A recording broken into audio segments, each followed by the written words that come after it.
Hello, Jefferson families. For those of you who don't know me, I am Dr. Pedraza. I'm the principal of Jefferson School. This is my second year at Jefferson, and I'm looking forward to getting to know you better this year.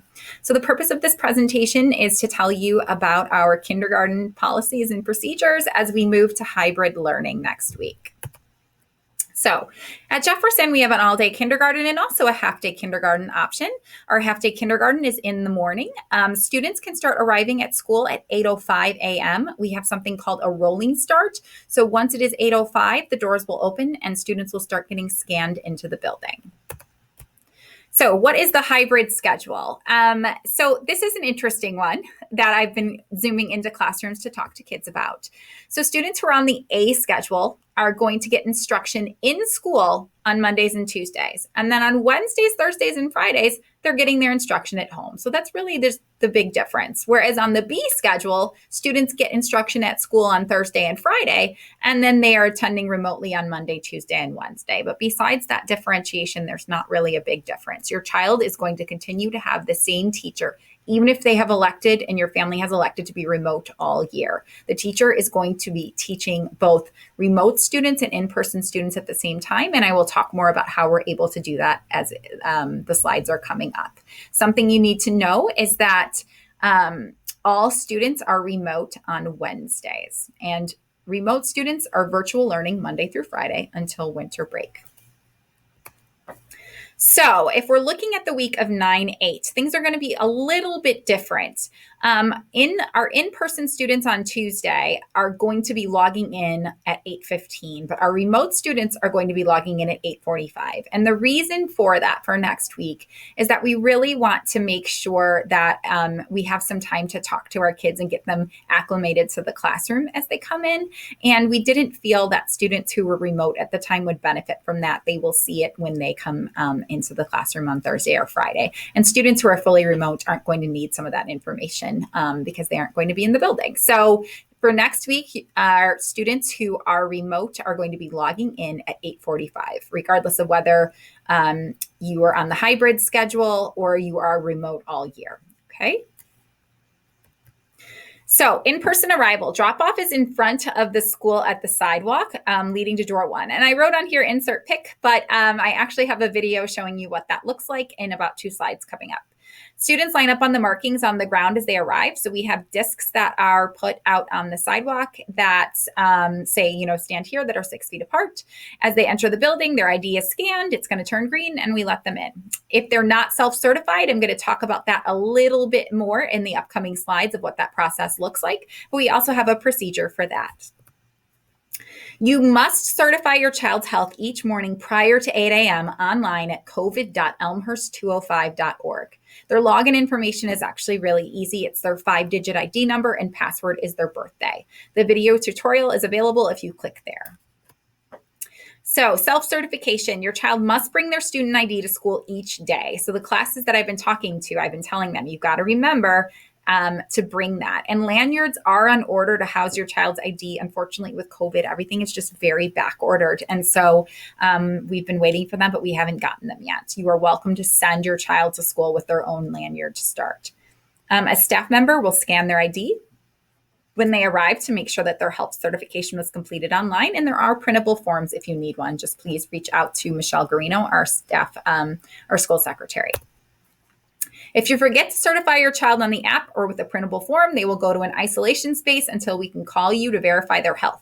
They cannot enter the building until the process is complete. So what that really means is that if they get a red light that comes up that says that you didn't self-certify, a staff member will escort them to the front of the building. Outside, we have a tent where our nurse is waiting, and they will go through this process.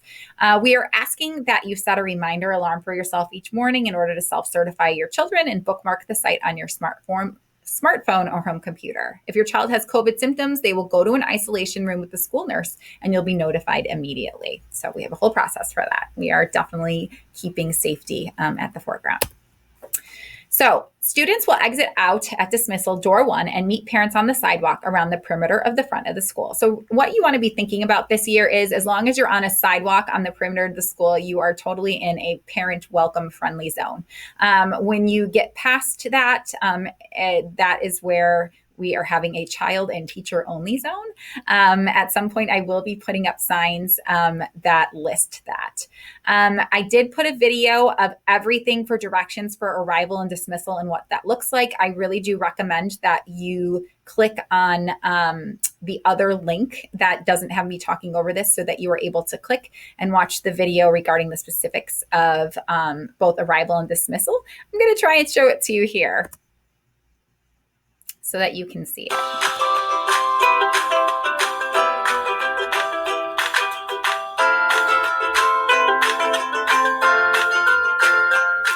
So you can see that students are going to be lining up at door 1, and this is a very long sidewalk in front of the school, okay? So you're going to send your child to the next available dot, but you're not actually going to walk down this long sidewalk. That's an important thing to know. Good morning, Jefferson family. So I just wanted to give you a little bit of a preview of where you can drop your kids off at when you are dropping them off at school, either in kindergarten or in 1st through 5th grade. So if you are walking down Crescent, you can see on here, I'm just going to turn the camera around, that you can walk down the sidewalk here. But I want to let you know that once you get to the grass area, that's where we are cutting things off. So if you are in kindergarten, then you're going to walk up this way. And then So I just going to pause the video here and let you know that when you get to the area that makes like a perpendicular spot, that's where you stop. And you'll start seeing these yellow circles here. And so if there's no one in line, you're just going to hug your child and say, bye, have a great day, and have them walk down to the first dot that's on the sidewalk there. And you can see that we've got these lovely socially distanced markers. And so if you get here and there are students here already, then you're just going to line up, boop, on one of these spots right here and wait for the next person to go. And then you're going to come up to door 1 up here. And you will see that there's going to be a couple of staff members, and they're going to scan your ID badge. Now, I'm sure you're wondering, what if I'm coming from the underpass? Where do adults have to stop? And I'm going to show that to you next. Okay, so if your family is coming from under the underpass, you are going to be able to keep walking down the sidewalk here. And then we're asking you to stay off the perimeter of the grounds. And so you can move onto our wonderful rocky path. And as I'm watching this, I hear myself say, stay off the perimeter. But what I'm asking you is to stay on the perimeter. So please stay on the outside perimeter, on the outskirts of where the grass is. That's kind of like a good marking for where parents can be. Down past our garden. And then you can stay on this area over here, and you can move to this sidewalk area. We are asking that families drop their kids off in this space and don't go any further past the grass line here. So kindergartners, again, you can either continue to walk down and go around Crescent onto the sidewalk over to there, or you can wave goodbye to them here.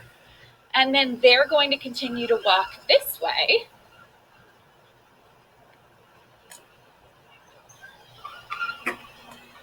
And down over here. And you can see that here is where the lineup is for door 1.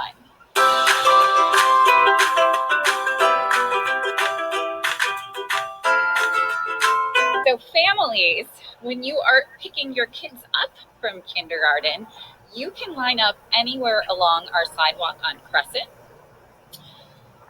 And what's going to happen is kids are going to get dismissed from door 1. So they're going to come out, walk down the sidewalk here, and you will be waiting for them on the perimeter down this way, down this way. You can also line up around the perimeter over here on the way to the path to the underpass. So you can also line up around this perimeter here. Hope this was helpful. Okay, so I just want to go back to presenting here. So at the dismissal portion, oh man. We got some morning announcements happening. So I just want to tell you that the dismissal procedures will be varying. I just want to remind everyone it's not an entire class leaving at one time because we're in hybrid. We're really only looking at, between 7 and 10 kids out of each classroom leaving the school, and it is going to be staggered by class. I will let your child's teacher tell you a little bit more about dismissal procedure and how you'll be able to collect your child. So this is another picture of door 1. You can see kind of a zoomed out. Again, it's over by, if you're walking by the school, where the little turtle guy is over here. And then this is a zoomed in picture of door 1. And there will be staff right here that will be doing the scanning of the ID badges.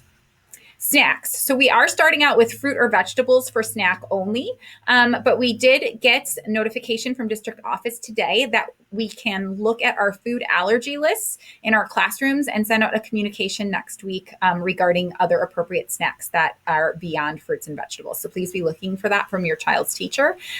We really do want to eat outdoors when weather permitting. That's the safest for our kids. We are asking that kids bring a beach towel or like a small blanket that fits in their backpack that they can sit on outside during that time. We do have large tents, and we have markings that are 6 feet apart that the kids can put their blankets out during. And again, their teacher will be out with them at that time. Half day does not get a snack.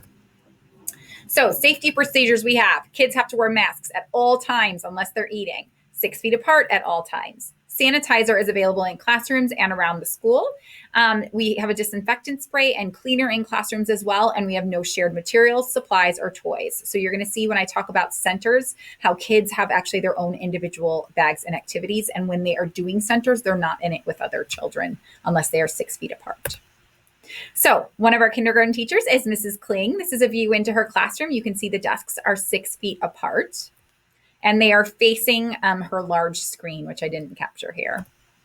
This is Mrs. Crisix's class, and she is in one of our new classrooms. What you can't see around the side there is her brand new board that she has there as well, and her teaching station.